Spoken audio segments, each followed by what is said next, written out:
बिस्मिल्लाहिर्रहमानिर्रहीम। अस्सलाम वालेकुम। मैं हूं वकील शहजाद और आप देख रहे हैं FSP के ट्रेंड्स। कुलिश उस्मान किस्त नंबर 152 का दूसरा ट्रेलर आ चुका है और दूसरे ट्रेलर पर हम आगे चलकर बात करेंगे, लेकिन दूसरे ट्रेलर के हवाले से आज के हमारे मौज़ूआत कुछ इस तरह रहेंगे। महमद बे और गोंचा खातून को क्यों गिरफ्तार किया जा रहा है, होलोफेरा की क्या मौत वाकई हो जाएगी, लेकिन अगर मौत नहीं होगी तो इसके पीछे बड़ा मनसूबा क्या होगा, उस्मान बे अतरानोस में कैसे दाखिल हो गए और उन्हें रूम का जल्लाद क्यों कुछ नहीं कहेगा, तुरहान अल्प क्यों किले में लड़ रहे हैं, और इसके साथ साथ जरकोताय और गाजी अल्प पर हमला हुआ है, क्या गाजी अल्प की शहादत हो जाएगी। आज के हमारे मौज़ूआत यही रहेंगे, लेकिन वीडियो शुरू करने से पहले आपसे गुजारिश है कि अगर आपने FSP के ट्रेंड्स को सब्सक्राइब नहीं किया तो जरूर सब्सक्राइब कर लें। जैसा कि माह रमजान शुरू हो चुका है तो सबको मुबारक। कुलिश उस्मान में भी माह रमजान का जिक्र हुआ है। अल्लाह से दुआ है कि हमारी इबादत को अल्लाह ताला कबूल फरमाए और हमारे लिए भी दुआ कीजिएगा और पूरी उम्मत मुसलमान के लिए भी दुआ कीजिएगा। अब आते हैं अपने तजिए पर। जैसा कि आप जानते हैं कि महमद बे और गोंचा खातून को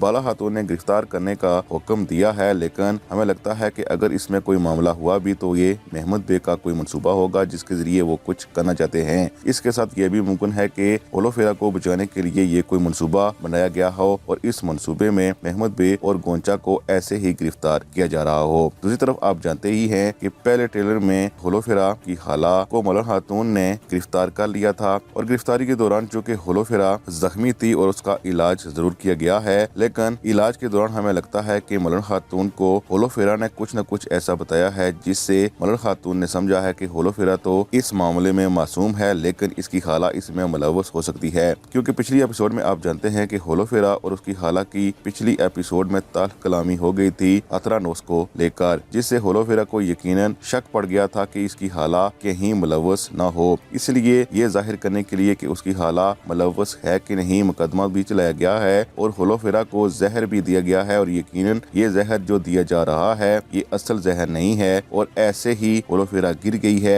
यानी ये एक बड़ा मंसूबा है जो उसकी खाला के खिलाफ बनाया जा रहा है और हमें लगता है कि होलोफेरा, मौलाना खातून और उस्मान बे इस मंसूबे के तहत होलोफेरा की खाला तक पहुँचने में कामयाब हो जाएंगे, जिसके बाद होलोफेरा यकीनन साबित हो जाएगा कि वो मासूम है। दूसरी तरफ उस्मान बे अतरानोस के हैं और अतरानोस में इसलिए दाखिल हो गए हैं क्योंकि वो जानते हैं कि इस वक्त सबसे ज्यादा इमरान तकीन को जरूरत है सल्जोक अलामात की, और चूँकि वो समझता है कि ये उस्मान बे के पास हैं और इसीलिए रूम का जल्लाद कभी भी उस्मान बे का कुछ नहीं बिगाड़ पाएगा। दूसरी तरफ तुरहान अल्प किले में उनके सिपाहियों के साथ लड़ते हुए नजर आए हैं। हमें लगता है कि ये सब कुछ ताकत दिखाने की लड़ाई है, ये कोई असल लड़ाई नहीं है। उस्मान बे सिर्फ और सिर्फ रूम के जल्लाद को वहाँ धमकाने के लिए गए हैं कि वो किला उनके सुपुर्द कर दे। अगर ऐसा नहीं करता तो जंग होगी और यकीनन जंग होगी, क्योंकि रूम का जल्लाद पादरियों के साथ मंसूबे बना रहा है अपनी फौज आने के और उस्मान बे के खिलाफ जंग करने के लिए। दूसरी तरफ आप देख सकते हैं कि जरकोताय और गाजी अल्प पर हमला हुआ है। यकीनन यहाँ पर गाजी अल्प को कुछ नहीं होगा। बहरहाल ये हमला जरकोताय पर उस वक्त हो सकता है जब वो उच्च बाजार जा रहे होंगे।